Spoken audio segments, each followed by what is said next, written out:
This is Histories and Mysteries. I'm your host, Ashley, and this is your other host, Jessica, and your other host, Rochelle. Hello! Yay! So we added a third host to our little family here at Histories and Mysteries. Her name is Rochelle. You may remember her from our Haunted Walks episode. She came on to give us a little bit of spooky stories from that, and we decided to keep her like a stray cat.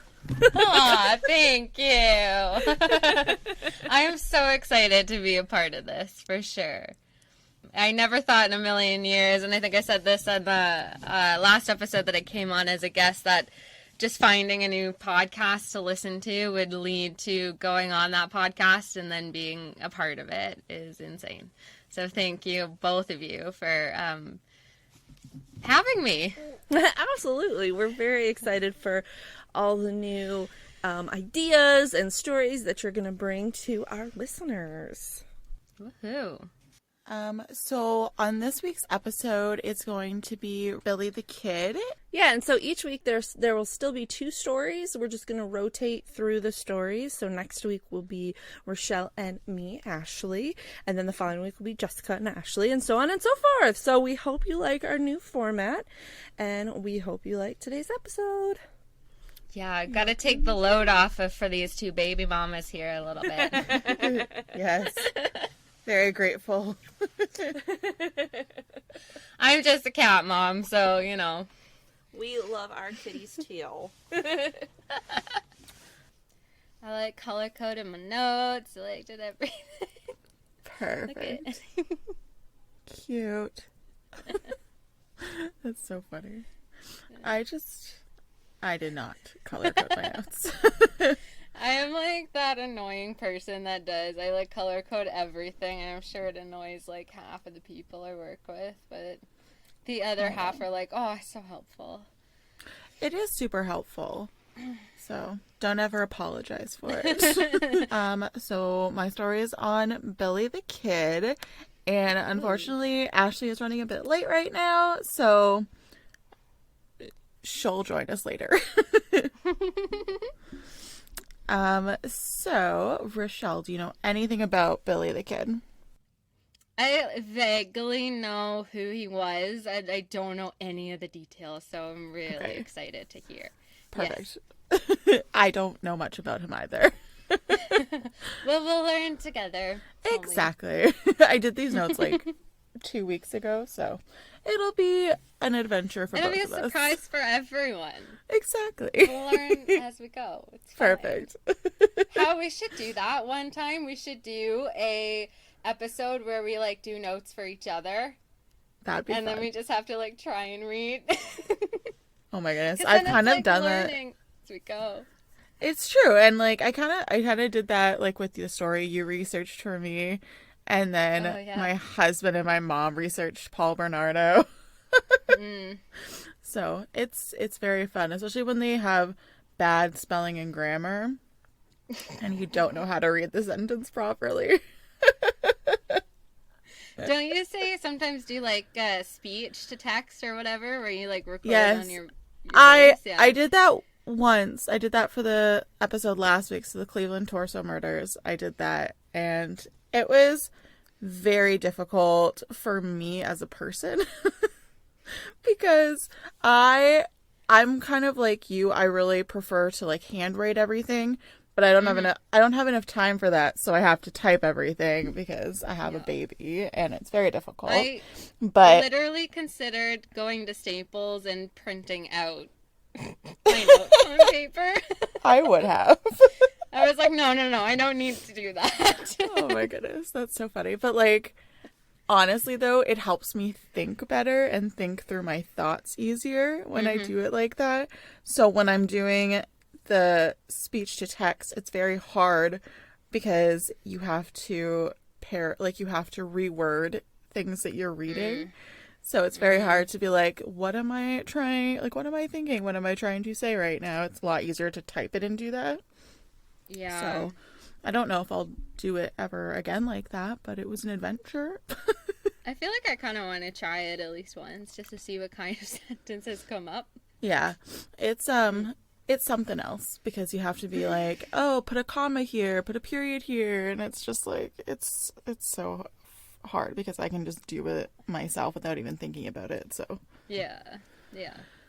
okay, so Billy the Kid. So he was to outlaws, like Wyatt Earp was to lawmen. And do you know anything about Wyatt Earp? No, I don't. Okay, so it's a story about Wyatt Earp and Doc Holliday. Wyatt Earp was a very famous lawman. He was legendary. He was just super famous back in his time. And the movie Tombstone is about him. Oh, okay. Yes, so I just watched that movie this past weekend.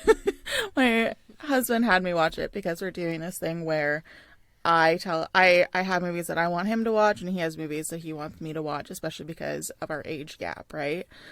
So we watched Tombstone this past weekend and it was a loaded cast. But it was very slow and just like not like it was slow. It wasn't what I thought it was gonna be. So, but not a terrible movie. But anyways, so Wyatt Earp was super famous back in the time. Billy the Kid was super famous as an outlaw back in the day. And I'm actually going to be doing a 2-part series on Wyatt Earp and Doc Holliday at some point. Because they are really good friends. And it was just like a really cool dynamic because one was a lawman, the other one was an outlaw. So, but That sounds like a really interesting pairing. it's really cool. So I'm looking forward to actually doing that story. But it was really cool that there was like this parallel in my notes. So, but for Billy the Kid, a lot of what kind of happened, it's very hard to distinguish fact from fiction with him. So kind of just take what I say with a grain of salt. Because everything gets blown so out of proportion sometimes, right? Especially because if they have like that legendary status, and so it's really hard to distinguish. But he was actually born as Henry McCarty, and he was the oldest of, I believe there's 2 of them, and he had a younger brother, but his name was Henry. There is no Billy in there at all. I feel like Henry and Billy are kind of similar genre of names, though. How? Because I feel like they're Man so names? far apart. Old man names. Really? Yeah, old man names? I don't know. I just...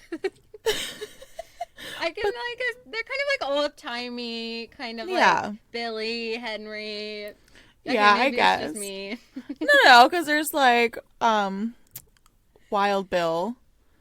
So I don't know, but like it's kind of probably along those lines of like, how do you get Bill out of William Yeah. or Dick out of Richard? Like I don't get it. You ask nicely. Yeah. Oh my god.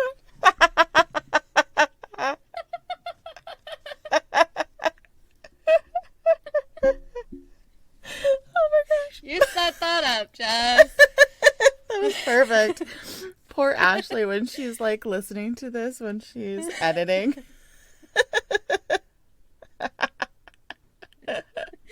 Okay. All right. Well, now we know how to get Dick out of Richard, so let's move along. I don't know if it works for all of them, but Maybe. Okay. So he was raised by a small Irish Catholic family, and they lived in New York City, the city of dreams. I feel like, honestly, like I feel like a lot of these stories take place in New York City, like all these baddies. So it's just super funny. But where else though? Like New York City is the Big Apple. It's like where dreams and other things come true. exactly. Your wildest fantasies come to life in New York City. So this story is so old that no one's actually even sure when he was born, because there's not a lot on it. But they speculate that he was born in September of 1859 because there was a baptism record for him from the end of that month. So they're just kind of For Henry, McCarty. what his last name is? Henry McCarty. Yes. Him and his family lived in the slums of Manhattan, and unfortunately, Billy's father died shortly after he was born. Which, it's, so like, to me, because he had a younger brother, his mom was probably pregnant with his brother while, like, when his father died, or I don't even know how it works, but who knows? Oh, unless they're like half siblings. Maybe. But, maybe. But they, like, his parents were very young, so, like, I think his parents were, like, 19, 20. And back then, it probably, like, I don't think. Yeah, they're probably popping them out one after the other. Yeah, so probably Irish twins, right? I mean, they're Irish. Yeah. So, probably. I'm just speculating at this point, but. So Grain of salt, folks. Exactly. Once his father died, Billy's mom moved him and his brother to Indiana from New York, where she met a Bill Antrim.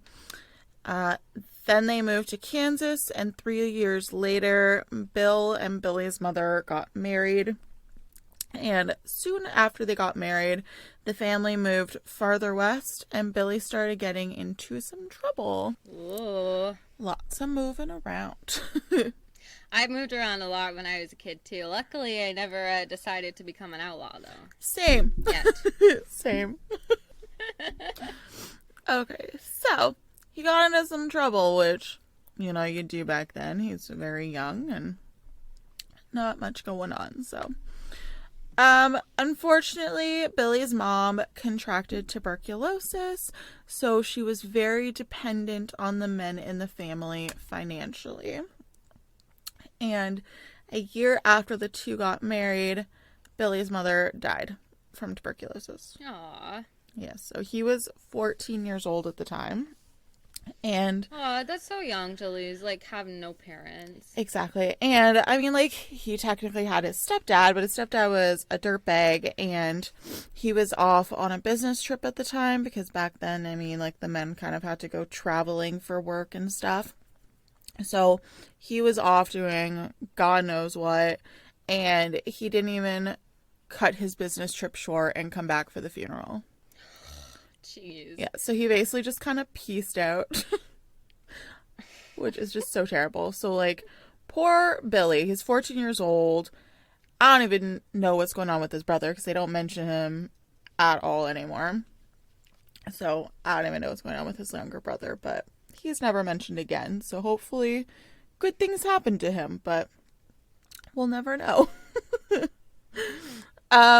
So he was a teenager, he needed a job, and he needed one fast because he was all alone. His stepdad ditched him, his mom is gone, and he needs to do something. So he worked legal jobs. So he worked as a hotel worker, a ranch hand, but he quickly found himself stealing food and clothing to eventually stealing pistols and Chinese laundry, and he was sent to jail. And I don't know. Chinese laundry? Now that I'm saying this out loud, I'm like, what is Chinese laundry? Is it, like, actually, like, Chinese laundry? Like, I can maybe that's what they call, like, when you go into somebody's backyard and, like, snag stuff off their clothesline. Maybe. I've never heard of that before. I have no idea. Anyways, if anybody knows... Yes. If it's literally, like, just clothing or if it's money laundering kind of thing, I don't even know. But Yeah. it just seems like Interesting. something very specific. So, It does. yeah. And he was sent to jail for it, like, for this stuff. So, I just... Oh, so it's, like, bad. Whatever it is bad. Yeah, like, he was stealing other stuff, like pistols and stuff, too. So, like, I don't even know. But You saw some, like, nice clothes on somebody's backyard line and was like, gotta have me some of that. well, and it's like, correct me if I'm wrong, but back then would have been around the rail times, and I know that Yeah. those folks were usually used to help build the railway, especially in the West. So I don't know if it would be specific I to don't know. them, but who knows? History majors out there, tell us. Yeah, unfortunately, I never learned about that stuff, so I was more into the ancient history stuff. So, Same. but anyways, yeah. So he was sent to jail, and this baller ass teenager broke out of jail 2 days later. Oh yeah. Yep. So this is the beginning. How did he break out of jail? Does it say? It how he never. broke out? It never says. It just says that he broke out of jail, and all throughout he breaks out of jail, and I don't even know how, but I'm Use sure. some of that laundry he stole to create a disguise Maybe. and walk right out there. Maybe, but I was watching a documentary, on this, and he just seemed to have like quite the personality, like, you know, that swagger and that charm. So I'm wondering if he was Probably just just very talked good at his way out. Exactly. That's what I'm kind of thinking, especially with like what happens later on. I think he just honestly talked himself out of it. So, but he's like 14, 15 at the time. Like, it's just crazy to me. But he broke out and he found out where his stepdad was living. And I Ooh. think his stepdad was like in New Mexico, and he stayed in hiding with him for a few weeks, but eventually the two had like a really big fight, and Billy stole his stepdad's gun and he stole some clothes, and then he never had any more contact with his stepfather again. So is he still Henry at this point? I think so. I believe so, because I don't think that he starts. Yeah, because like after, like, he slips over into Arizona because he was a federal fugitive, and the federal, like, I'm getting into where his name change was. Okay, sorry. And the federal government didn't have much presence in Arizona, and so like they had jurisdiction kind of, but they were like, I'm not gonna waste my time with this. So he was pretty much able to do whatever he wanted, and then he started to use the name Billy Antrim, which is his stepfather's name. Right. Yes. Right. So then he was nicknamed the Kid due to his young appearance and the fact that he was a fucking kid. I like to imagine if it was like an old guy, but he just looked really young, so they still called him the Kid. And then everybody felt Right. really bad, and so they just let him out of prison. But he's just like old. Yeah. Exactly. Oh my goodness, imagine. I'm wondering. So, No, he died. Okay, I'm getting ahead of myself here. Continue. no, go ahead. Go ahead. No. What did you need to say? I was also gonna say the only like really thing that I know Billy the Kid from is the song "Ballad of Billy the Kid" by Billy Joel. Oh, You ever cool. heard it? No. No, you should check that out. It's a good song. Okay. Kind of tells the story, but like not really tells the story. Yeah. Okay. It's a good song. Well, maybe I'll listen to it later and see. You should. Rather Okay. long song. but Is it? good. Okay. Oh my goodness. Yeah. I Like, recall I- it being a longer song. Well, I think it's so funny because songs back then, like, they were so long. It's just so funny, like, especially like the song of the Edmund Fitzgerald. Like, it's just Yeah. such a good song, but so long because it just tells the story, and it's just it's a time. And then they had to like do the radio cuts and like cut them down to like 2:30 for Yeah. radio, and they always cut out like the good parts. The best solos. Oh, goodness gracious. Those were the days. So, saying that as two people born in the 90s. Those were the days. early 90s, so like it works. Yeah. Okay.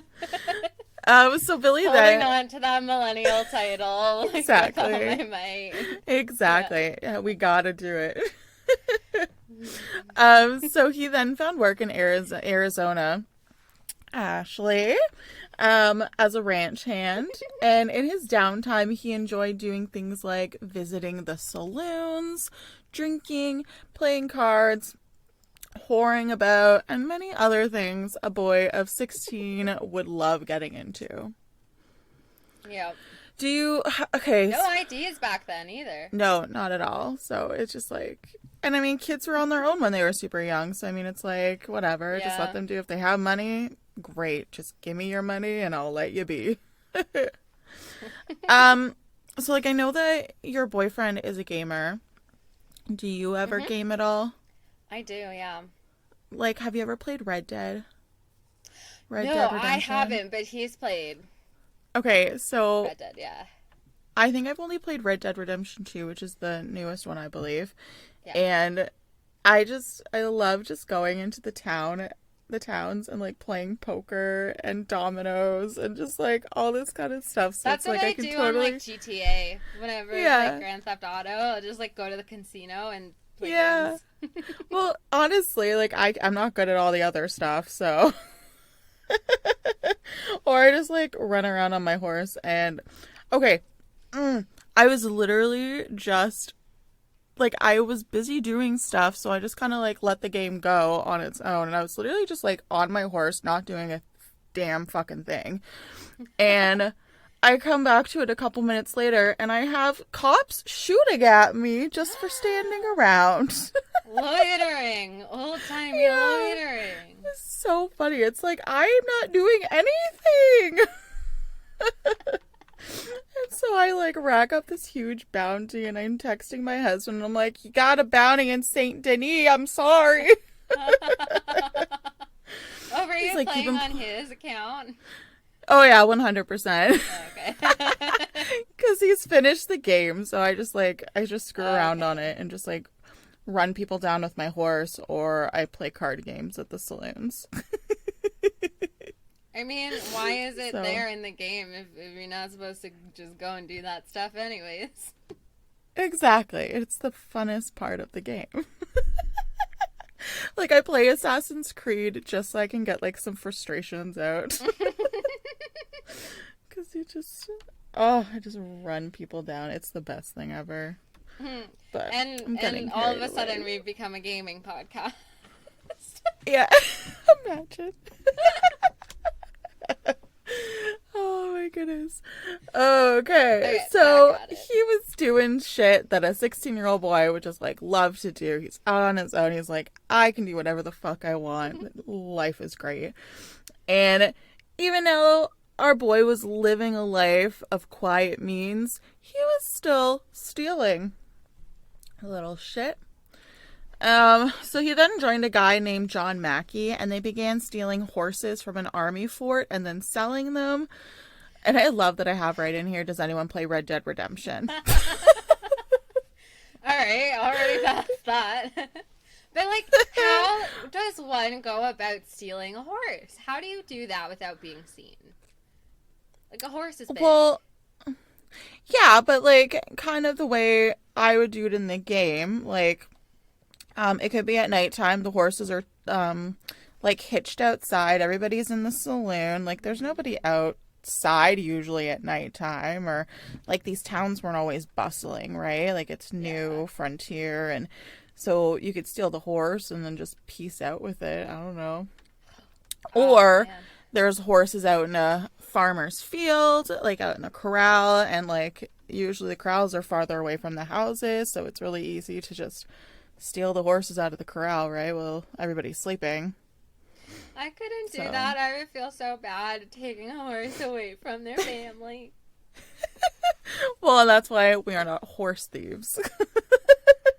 I feel bad, like, killing animals in games, like, let alone stealing a real horse. Oh, 100%.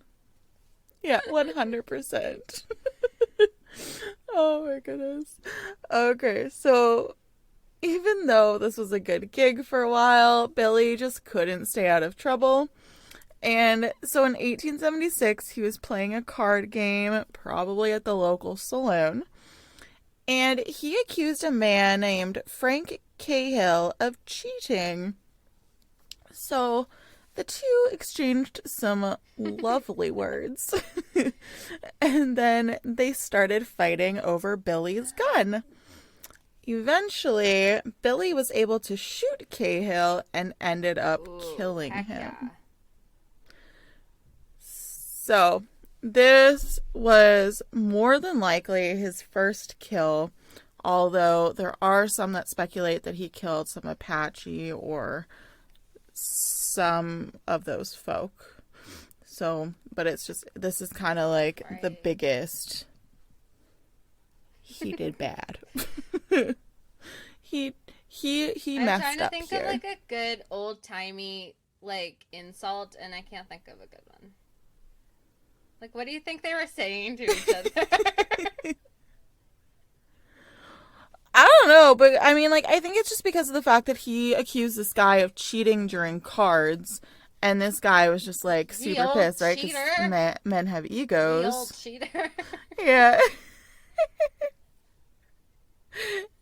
Oh my goodness. Okay, I'm gonna look up some like old I timey. know a lot of like Shakespearean and like really old timey insults, but I can't think of any like frontier land. Thank you. That's the word. Insults. Oh my goodness. Okay. The art of manliness. Oh, okay. All hat and no cattle. All hat and no cattle means an empty boaster, a man who is all talk and no action. Ooh, I bet that cheater was all talk and no action. What is it? Something no cattle? No, all hat and no cattle. You're all hat and no cattle, man. You are going down. Ooh. I like it. He probably called him a chucklehead. Chucklehead?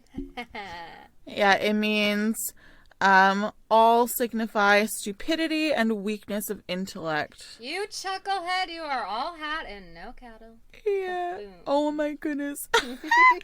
Death's head upon a mop stick. Ooh, death's head upon a mop It means stick. Yeah, it means a poor, miserable, emaciated fellow. He looks as pleasant as the pains of death. And that was old-timey insult of the week with Jess and Rochelle. Yeah. Imagine. We should like find an insult to go with like the time period of all of our stories. We should. That'd be so funny. Oh my goodness. Oh, the next one was Dunderhead. I love it. Dunderhead. Yeah. So he definitely used one of those insults with Mr. Cahill, and then he killed him because he's a badass teenager, right?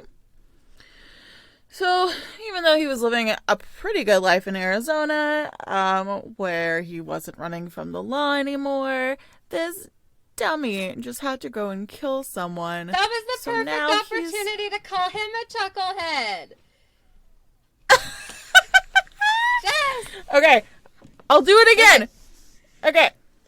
So, even though this guy was living a pretty good life there in Arizona, he wasn't running from the law anymore because the federal guys were just chuckleheads themselves. Our pal Billy, our own chucklehead, just has to go and kill somebody. So now he is a fugitive on the run yet again because he just couldn't keep his gun away from this person. Yeah. So he's a super chucklehead because he returned a few days later, and he was thrown in the stockade, and while waiting for law enforcement to arrive, he was just waiting for law enforcement to arrive, not while he was waiting for them to arrive. Oh, that sucks. Imagine just being caught and you're just waiting around knowing that you done fucked up. But, like, he returned on his own. It's just the stupidest thing ever. Like, you ran away. Why are you returning? Because he's a 16-year-old young boy who has absolutely no idea what's going on. Very true. So, he was waiting for law enforcement to arrive. And that just makes me think of 3:10 to Yuma. That was a good movie. Oh, Have you ever seen that movie? No, I've never heard of that. It's with, It's with Russell Crowe, and it has Logan Lerman and Christian Bale. It's a very good movie. Well, I thought it was a very good movie. My husband didn't like it very much, but I really liked it. It was a very, very good movie. It's like old-timey, and they have to like go and they have this criminal in their custody, and they have to go and like bring him to Yuma and get him on a train, and it's a good movie. So like Get Him to the Greek, if Get Him to the Greek was a drama. Maybe. Back in the old timey, I've never seen Get Him to the Greek. No, it's like Jonah Hill and Russell Brand. And Yeah. it's the same idea, but it's like getting this crazy musician to like a gig. That's so funny. That's kind of like it, yeah. I wonder if Except it was it's like not based off of that one as like a comedy version of it or something. Oh, like Get Him to the Greek was kind of based off of it? Yeah. Maybe. I don't know. Any movie buffs knows? out there? We're just asking everybody for all the info today. We're just useless. It's fine. Okay. Anyways, so he's waiting for the law enforcement to come get him, but our pal was yet again able to sneak out of jail, and again, I don't know how. It never told me. But he stole a horse and he rode towards New Mexico, where he was still wanted for robbery because he stole his stepfather's gun and clothes and some other stuff.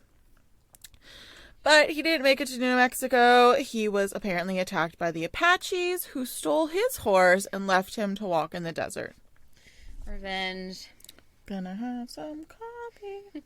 Why I'm drinking a latte at 7:40 at night. I was just gonna knows? ask. It's kind of late for a coffee, but And it's like a double espresso too. I made a Ooh, latte. fancy. Do you have like a Keurig or like anything fancy like that? Yeah, I have a Keurig and it has a foamer on That's it. cool. So I can make hot lattes or I can make like cold foam drinks and it's super good. That is like the epitome of a fancy coffee I love my maker. Keurig. Did you ever watch Supernatural? Mm-hmm. Okay, did you watch the last season? No, I have not watched the last season. Okay, I have hated the last few seasons. They've been real shitty. Yep. But I just put it on in the background so that I could like watch it as it went. And I just finished the last episode the other day and I cried. I know. It was a good way to end it. I think season 13 might have been the last season that I watched, like actually watched. Yeah. And then I kind of got like annoyed and bored. But I do want to watch the last season just kind of like to finish it off. It was a shit show. Mm-hmm. It was an absolute shit show, but the last episode was good. Okay. Maybe I'll just watch the last episode. No, he's been attacked by the Apaches, so he's left to walk in the desert by himself. But he made it to a friend's house, and he was able to stay with them until he recovered. Then our good pal made some contact with local cattle thieves. But at the same time, Billy took on the name William Bonney and became a cowboy for a rancher in Lincoln County, and this guy's name was John Tunstall. And I watched a BBC documentary on this, and I showed you guys the video, but Sam Heughan played John Tunstall in it. So, the guy that plays Jamie Fraser in Outlander. It was a shock to my system. But John Tunstall was a younger guy as well. He took a chance on Billy. He kind of saw that he had potential and he wanted to try and make like an honest guy out of him again. So, Billy went to work with him and he loved John. He thought he was like an amazing guy. They had a really good bond. He got really close with him. But like it was in the Wild West, there were rivals and there was some great turmoil. And that was kind of going on with John Tunstall and some other guys in the area. And in 1878, John Tunstall's partner had a massive debt against one of their rivals. And so the sheriff and his men tried to steal a bunch of John Tunstall's cattle in order to settle that debt. But in the process, they shot and killed John Tunstall with his own gun in the back of his head. With his own gun. Yeah, in the back of Oh. his head. So this was just like devastating at the time. Adding that old-timey insult to injury. Exactly. So, but it's just like, how cowardly do you have to be to shoot someone in the back of the head, right? Mm-hmm. Because he was trying to run away and he got separated from his men, and then yeah, he was just gunned down. How mean is it to do it with his own gun? It's one thing to shoot somebody. Yeah, it's just literally like adding insult to injury at that point. Yeah.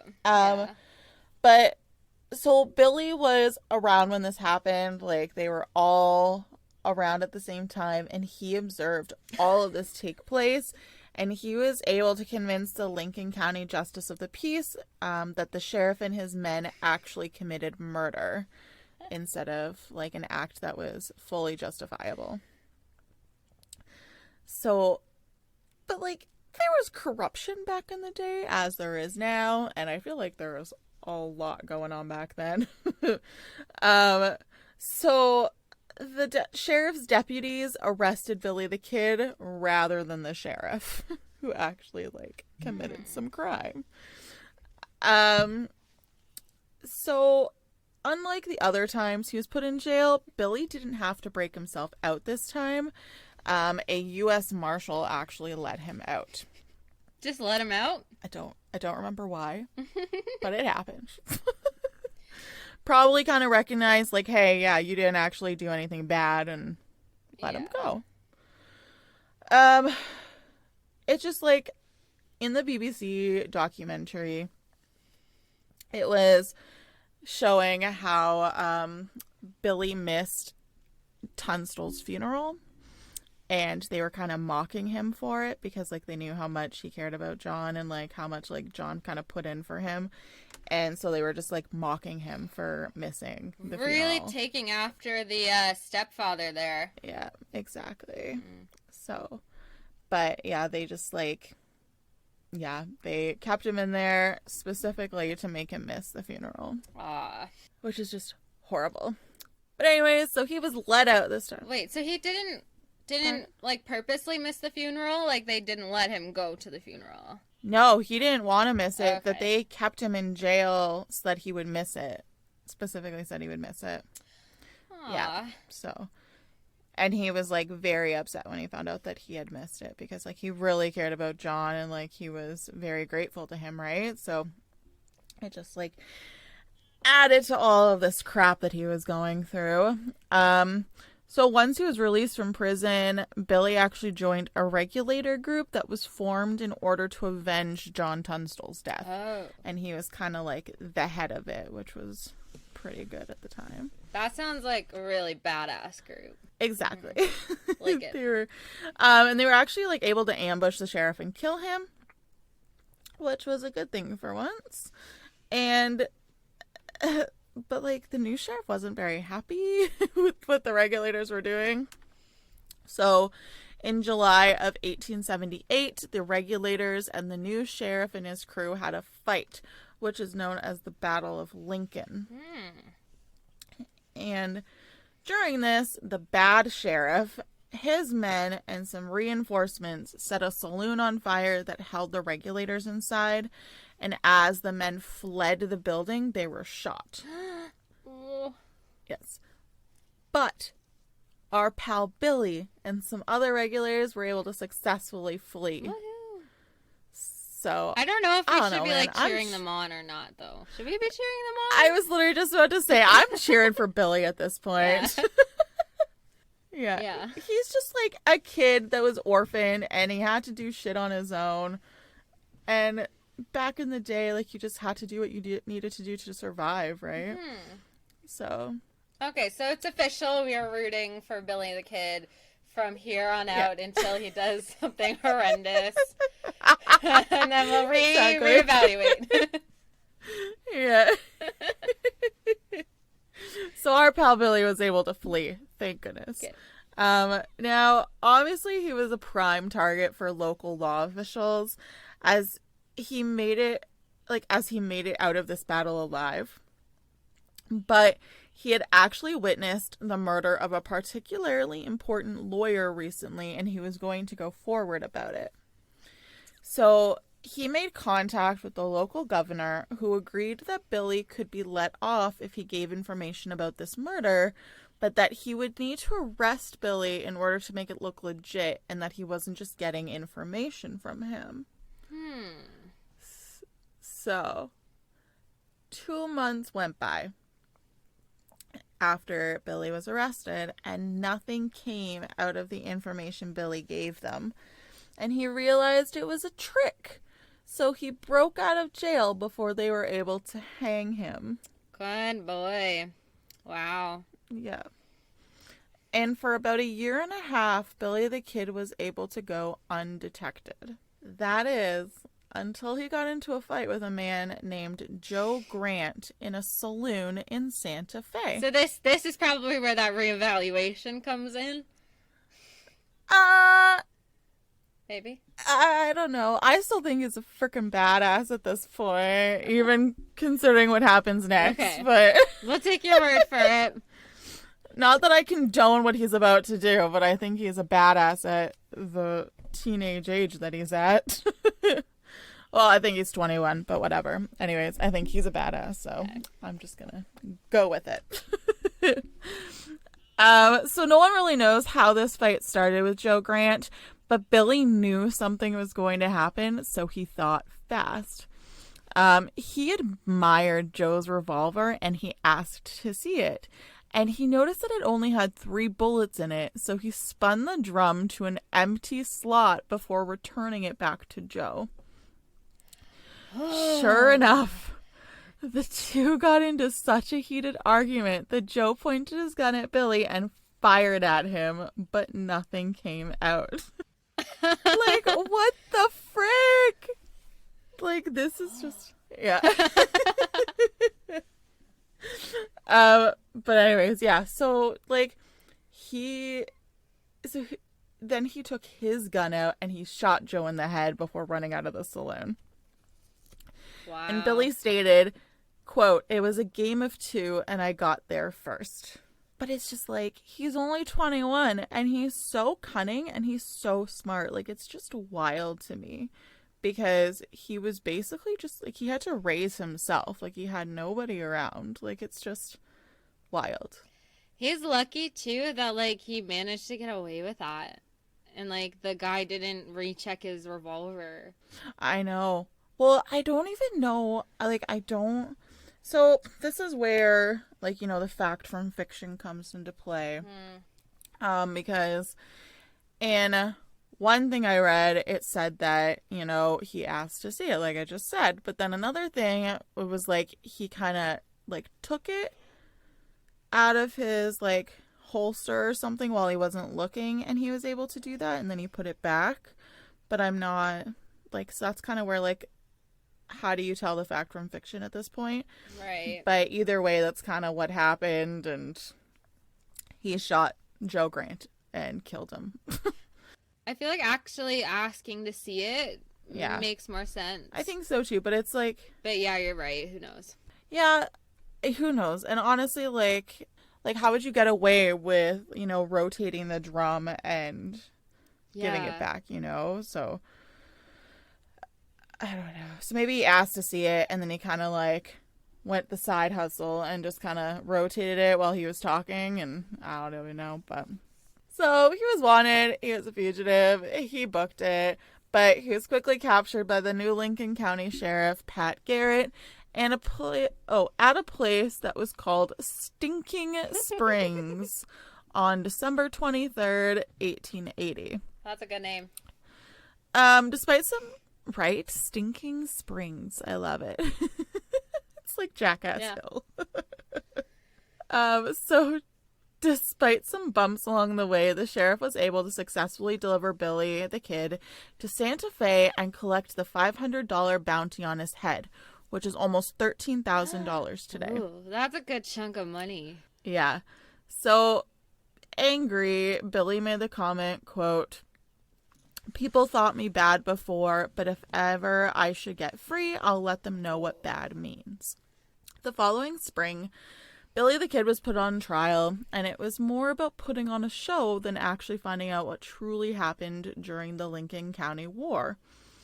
So the 21-year-old Billy the Kid was inevitably found guilty, and he was sentenced to hang. The evening of April 28th, 1881, Billy was being guarded by a single guard. All of the others were in the saloon. Billy was able to convince this guard to let him out to use the outhouse, and on his way back, he beat the guard to the ground, stole his gun, and shot him, and ultimately killing him. Wow. And then he made his way to the warden's office, still in his chains, and he grabbed a shotgun. And honestly, like, these people need to start learning what gun safety is, because he keeps just, like, stealing guns all the time. So he was up in the warden's office, and he kind of situated himself in the window with the shotgun. So when the warden entered the street to investigate the original gunshot he heard, Billy yelled from the warden's office window, quote, "Look up, old boy, and see what you get," unquote. And then he shot the warden dead, arousing no suspicion from anyone else around. Billy then managed to get free from his chains, stole a horse, and he peaced out. Gosh, they love stealing horses. Yeah. Love stealing horses. Just love it. But, like, you gotta do what you gotta do, right? Yeah. And it's much easier to steal a horse than it is to steal a car. Exactly. I mean, there was, like, not really cars, but, like, compared to today. Yeah, exactly. Yeah. But, like, compared to... it would look so suspicious if you stole a horse today, but it's, like, so hard to steal a car. Yeah. Imagine it's like somebody going down the street with a stolen horse. Like, it's so funny. But, like, you wouldn't know, right? Like, it's just so hard to tell. Well, I think you kind of can tell people that ride horses look like people that ride horses.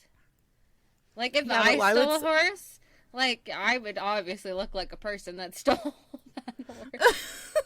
But, like, why would a non-horse riding person steal a horse, though? Right? Like, if I were to steal something, I'd want to steal something that I knew how to drive. Sometimes like, you I wouldn't just go and, like, horse. steal a motorcycle. Yeah. Sometimes I just want to go pet a horse. Yeah, sometimes. Oh my God. I feel like there's, like, better ways to go about it than stealing them, though. Yeah, but it's Maybe just not as during weird. COVID, Like, but... imagine you're a farmer, or you have, like, a hobby farm, you have, like, a horse or two out back. You, like, go out to feed the horse, and then there's just some random person standing there petting your horses. Imagine.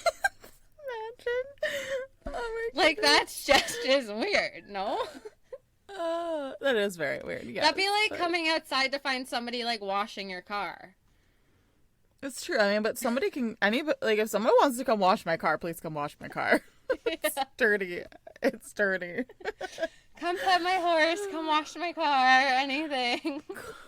Anything that means I can be a little bit more lazy. Yeah, exactly. Oh my goodness. Okay, so he went undetected for 3 months after this escape, but there is a new $500 bounty on his head. And Sheriff Pat Garrett wanted to claim that reward one more time. So on July 14th, 1881, Pat Garrett learned that Billy was staying with a friend. He somehow managed to gain entry into this home, and when Billy the Kid entered, Pat Garrett shot him and killed him. And there is nothing but a wooden marker for his grave. Aw, that's sad. Yeah. So, for whatever reason, the governor's office refused to give the sheriff the reward money. So, the locals raised $7,000 for him instead, which is about $180,000 today. Wow. So, but about a year later, it was voted by the legislature that Garrett would get the $500 reward money. So... Billy the Kid's dead, right? But there was a guy who said that he was Billy the Kid years later. So in 1948, a paralegal named William Morrison was investigating a man. This man was a survivor of the Lincoln County War, and he said that Billy the Kid did not die, and that he was an old man living as an Ollie Brushy Bill Roberts. I thought you were going to say he was the paralegal, and I was like, that seems like a strange turn of events. No. Imagine. I mean, like, a death is so like a funny. second chance. Yeah, I guess, yeah. But Wait, what did he turnaround. call him? An old brushy man? So his name was Brushy Bill Roberts. Ollie Brushy Bill Brushy Roberts. Bill Roberts. So this paralegal found Roberts, who was around 90 years old at the time. And Roberts told him that he was Billy the Kid and he wanted help receiving the pardon he had been promised all those years ago. Oh, so he, like, knew about it. Yeah, so he was promised a pardon if he gave information about that lawyer's Right. murder, right? But he was never given it. So this paralegal made a petition to try and get this guy pardoned, like get Billy the Kid pardoned. But unfortunately, Brushy Bill died about a month later without a pardon. God. Brushy Bill. Why? Why brushy? Brushy Bill. Well, I don't know. He looked kind of like brushy. He looked like an old man. I don't know. He was just like probably dirty and just like He's bleh. finally that old man that I wanted him to be. Okay, I will show you a That picture old- of him afterwards, okay?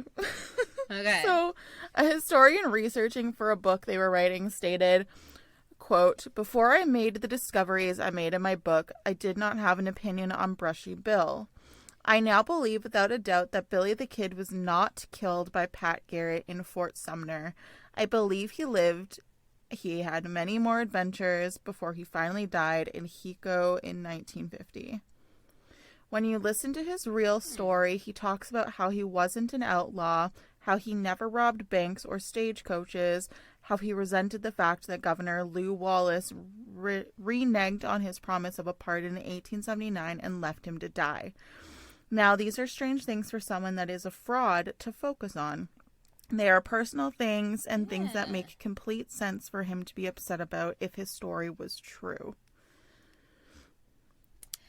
Yeah, that's oddly specific for, like, somebody who doesn't really know or who isn't that person. Well, No. I think that a lot of that stuff was very commonplace, like very common knowledge. But kind of like how this historian stated, this guy was very focused on it, right? So like, and it didn't make Yeah. sense for somebody who wasn't that person to focus on and be upset about. So this is, oh God, maybe Oh, that's him. yeah, he looks Yeah. brushy, man. That's a brushy man. Yeah. So, anyways, so in the I watched the BBC documentary, and it was basically about like these different historians around a table going over all this historical documentation, trying to see if Billy the Kid could be pardoned today.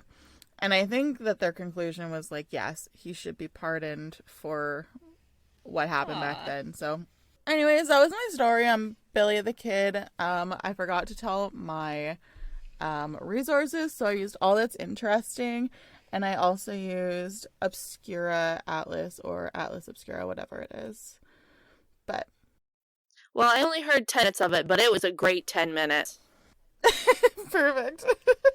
And if you want more of us lovely ladies, you can find us at Histories and Mysteries podcast.godaddysite.com. And we would really appreciate if you could go on to wherever you listen to us and give us a like and a rating. Yeah, and I mean some platforms you can't really review. So if you have an Apple product, if you can go to Apple Podcasts and rate and review us, it'd be really helpful for getting us like recognized and up in the search feeds. Yeah. Share with your family, share with your friends, share with the random person you meet on the street, socially distanced, of course.